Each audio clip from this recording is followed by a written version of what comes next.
Dear Alison Tieman of Honey Badger Radio.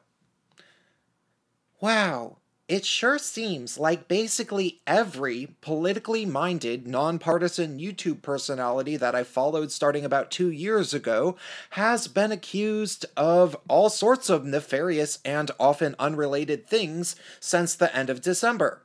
Oddly enough, it seems like all of the people accusing them of stuff are all friends.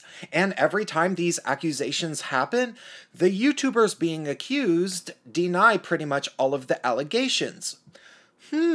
I wonder who to side with. I wonder who might be telling the truth. On the one hand, I've got the people whose work I've admired for years that make their principles well known, and I've never found even the slightest bit intellectually dishonest.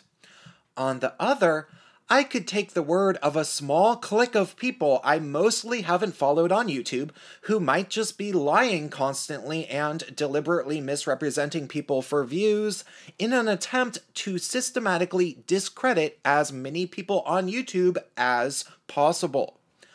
Who's telling the truth? Such a head scratcher.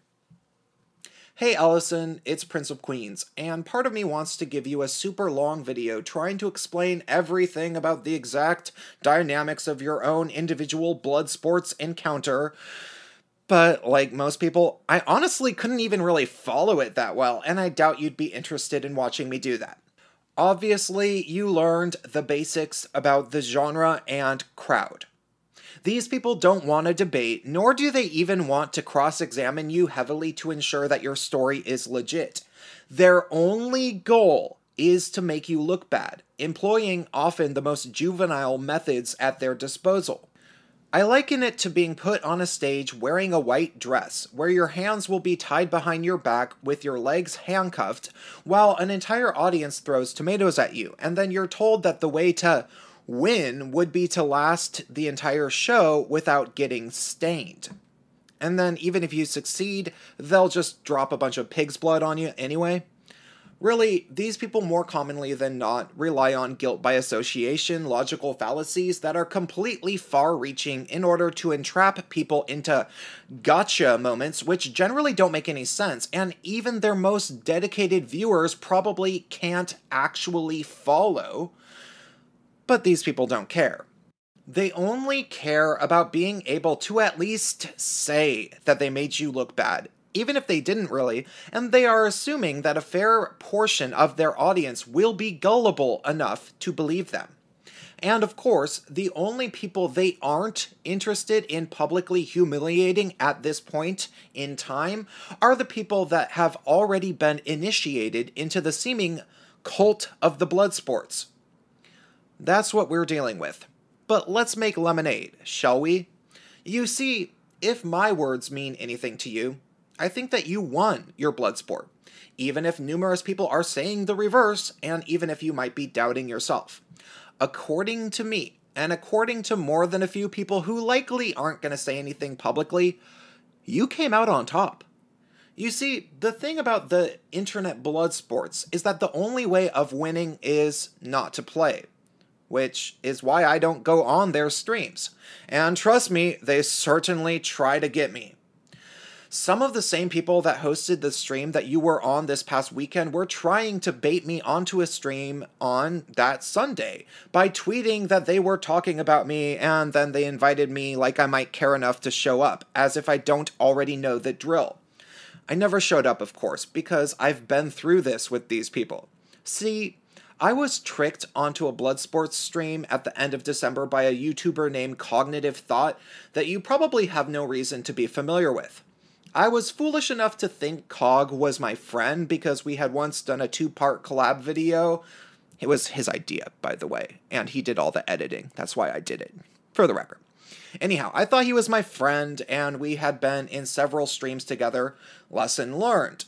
Worse yet, after he baited me onto the stream on his channel, it turned out that, surprise, surprise, the stream was also being dually broadcast on Tonka's channel for the Kumite, because I guess that's how these people roll.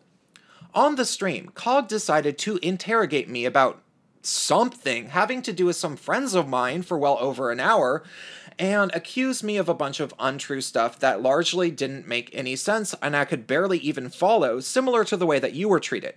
By the end, though, it became clear that I was innocent, consistent with my principles, and honest about my stances, similar to the way that you were.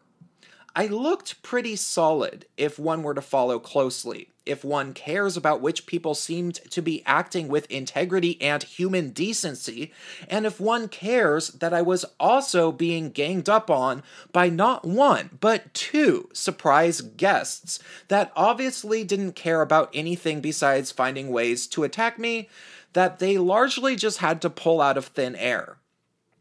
Looking back on the stream, I see now that I showed the audience by the end of it that I was loyal to my friends and colleagues, and that I was unwilling to condemn them as a result of, basically, internet peer pressure.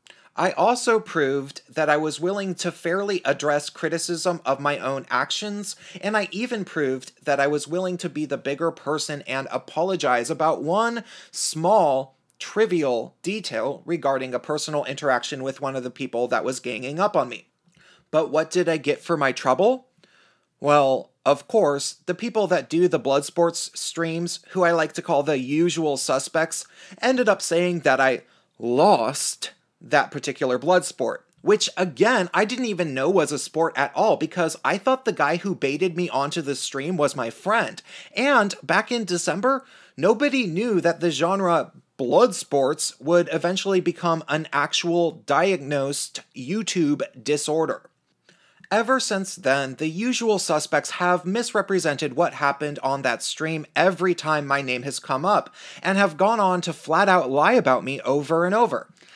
And the sad part is that a lot of people are either trusting enough in their integrity, as if they ever really claim to have any, that they believe them.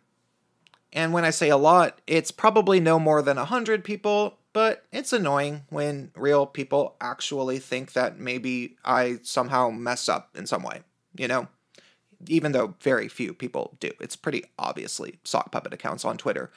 I don't necessarily believe the people with, 25 followers who made their account in February tweeting at me saying, "Oh, you got pwned," that they're really actually a real person judging me. I don't know. Just a hunch. Regardless, I keep having to tell people, what he just said isn't true. I can show you the evidence about why it's a lie. But seemingly most of the time, people won't look at the evidence. And when the usual suspects find out that I'm telling the truth about them, they always start lying about me again. I'm sure you're used to this type of treatment from feminists. I love what you posted on Twitter. Great tweet. These people behave in such a deceitful, dishonest, and hypocritical way that it's not all that unreasonable to compare them to feminists. Only with these people, they'll never give a good or even vaguely clear reason for why they do what they do. Assuming that these people aren't legitimately any sort of ethno-nationalists like many people say that they are, and I don't believe that they likely are, it seems from my observation that their motive basically is pure nihilistic boredom. They'll gladly tell you that they're in it for the lulz, and also money, of course, though sometimes they'll try to say that they're not in it for the money, but they sure like the money, they sure brag about the money. And of course, people should never forget the power of money and the urge for politicians to remove even the slightest, smallest thorns that are in the sides of the political establishment. Now, there are undoubtedly a few people watching this video giddy with excitement, hoping that somehow the usual suspects will be able to rope me into some drama again. And you can bet that they'll try, because as small of a channel as I am, they are pretty obsessed with talking about me on their streams and certainly on Twitter. But more importantly, there are going to be a few people watching this that like me and are wishing that I didn't make this video because in their mind, they are worried that I'm just going to be adding fuel to the fires and playing right into the hand of the usual suspects by giving them material to gossip about. as if a lack of gossip material ever stopped them from gossiping before. To the people who are concerned about me making this video, this is what I will say. I am making this video in spite of any personal annoyance it might bring to me, knowing full well that it might happen.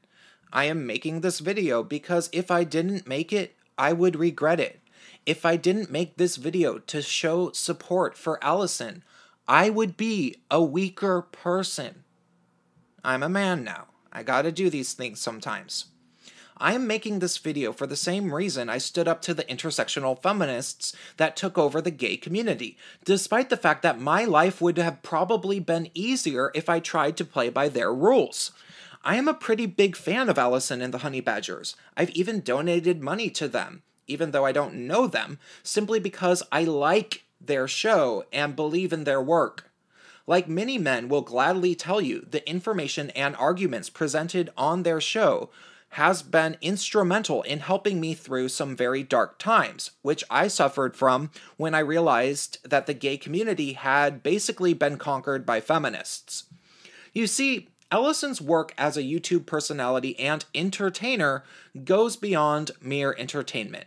She is not just somebody that people watch because they are bored, but rather somebody that helps individuals find meaning and somebody that I believe can legitimately be a leader that can make the world a better place for generations to come. Will people want to mock me for sounding cringy? I know some of them will.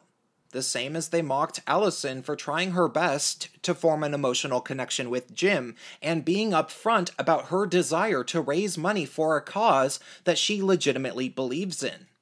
I cannot prevent people from potentially mocking me for valuing Alison's work. So be it. Similarly, I could not have prevented all of the hordes of rabid feminists who targeted anybody associated with Gamergate online after the numerous hit pieces were written about them. Who could stop the anti-Gamergate press? It would have been like a pine tree in front of an avalanche. I would have been powerless to stop Mundane Matt from being swatted, and powerless to change the mind of anybody who thought that Mundane Matt was defeated at that moment. But was Mundane Matt defeated by being swatted? You tell me. The point of this video is that despite how much of a drama fest YouTube so often is, and how many throwaway channels there are designed with the pure purpose of garnering attention and or money for attention and or money's sake, there are legitimately some people who really do have principles.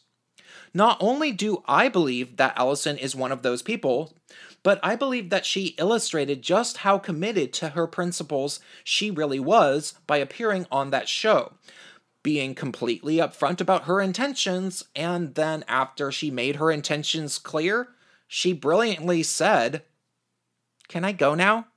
and left. Good on you, Alison.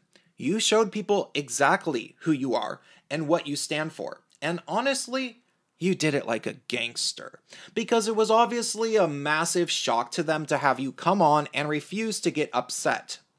Truthfully, after you left, I could only imagine some of their jaws dropped on their keyboards, pretending that they felt good about continuing to make fun of you, like as if mocking your compassionate tone made up for the fact that you exhibited true integrity. You're used to this type of treatment, of course, apparently, which is why you call yourself a honey badger. However, I'm not sure all of those people have gotten used to living with this version of themselves.